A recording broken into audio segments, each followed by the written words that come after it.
Can you give us a bit of an introduction to ties between Taiwan and Eswatini?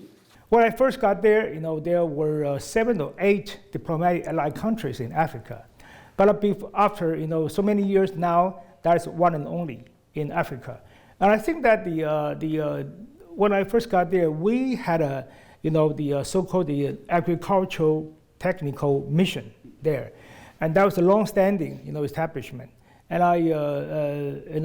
that mission in Swaziland was the biggest in scale as compared with other diplomatic countries. So I initiated the idea of setting up the Taiwan Medical Mission, not only the agricultural technical mission, but also a medical mission. In other words, we assigned some doctors, nurses from Taiwan who had a very high caliber professional medical service. Just tell us, you told us the basis of Taiwan-Eswatini ties in that Taiwan provides aid to Eswatini agriculturally and medically. What about from the other end? What is Taiwan's benefits of its relationship with Eswatini? Well, the returning to the international organizations around the world has always been on the top of our agenda. And now that we don't belong to several major international organizations, such as United Nations and WHO, but with this kind of organization, Eswatini or Swaziland, always there. So whenever these kind of organization have some conference, have some special activities, His Majesty will be there. His Majesty always refers to Taiwan. Taiwan, has every qualification to be a part of this kind of service, this kind of international organizations, but Taiwan cannot join them, which is unfair and is kind of inconceivable. What do you think the president is trying to achieve, and how will that advance Taiwan's relationship with Eswatini or the world at large?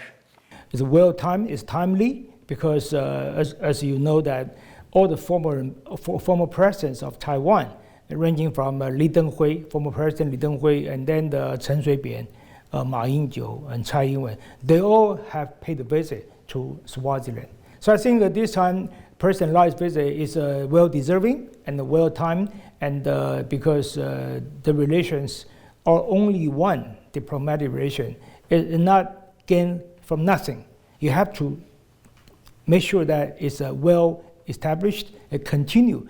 So only the president, the head of state, can make sure that, because the head of state diplomacy is irreplaceable. The reason why Lai has been invited to Eswatini this time is because it's 40 years since King Mswati III took the throne, and it's his 58th birthday as well. Now, I'm sure attended not just by Taiwan, but also dignitaries from all around the world. Do you think Lai will have an opportunity to interact with officials from non-allied countries? I think the president of Taiwan definitely will be treated as the #1 VIP. Like during my time there, former Vice President Xiao Wanchang was was invited to visit there, and but Xiao Wanchang was a vice president.